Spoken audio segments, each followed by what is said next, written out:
मराठा समाजाच्या पाठीशी सरकार उभं आहे, मराठा समाजाच्या आरक्षणाची अंमलबजावणी करणार असं आश्वासन यावेळी शिंदेंनी बोलताना दिलं। आरक्षण मिळेपर्यंत ओबीसींच्या शैक्षणिक सवलती मराठ्यांना मिळणार आहेत, तसंच सगळ्या सोयऱ्यांबाबत अध्यादेश काढण्यात आलाय। नोंदी मिळणाऱ्यांना प्रमाणपत्र दिली जातील अशी माहितीही मुख्यमंत्र्यांनी दिली आहे। आरक्षण देणार म्हणून शिंदेंनी शपथ घेतलेली होती, ती शपथ पूर्ण केल्याचंही यावेळी आवर्जून मुख्यमंत्र्यांनी सांगितलेलं आहे।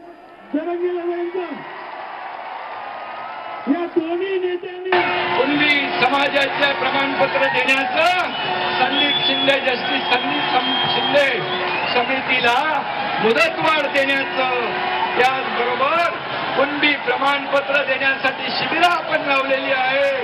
सगळे सोयरे या बाबतीमध्ये अधिसूचना आपण काढलेली आहे। त्याचबरोबर वंशावळ जुळवणीसाठी आपण समिती नेमली आहे। इतर आपल्याला जोपर्यंत अमृत नोनी आर्थो प्लस ये एक प्रूवन फॉर्मूला है। इसमें मौजूद नोनी फल के गुण और आयुर्वेदिक जड़ी बूटियां शरीर को जरूरी पोषक तत्व देने के साथ साथ हड्डियों और जोड़ों के घिसने, उनमें होने वाले सूजन और दर्द को रोकने में मदद करता है। दर्द मुक्त जीवन के लिए अमृत नोनी आर्थो प्लस।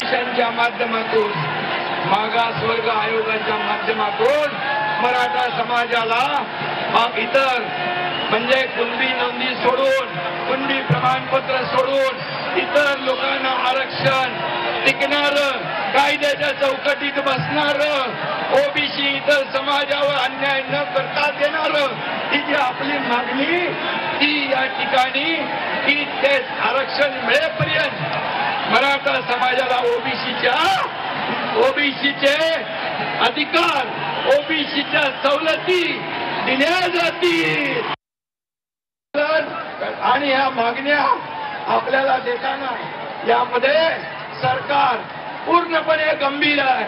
आमचे दोन्ही उपमुख्यमंत्री देवेंद्र फडणवीस, अजितदादा पवार या सर्व मंत्रिमंडळाशी चर्चा करून आपण हा निर्णय सगळ्या अरे सरकार म्हणून आपण सगळे तुमच्या पाठीशी आहोत एवढंच या प्रसंगी सांगतो आणि हा एकनाथ शिंदे दिलेला शब्द पाळतो आणि तो आज या ठिकाणी घालून दाखवलाय।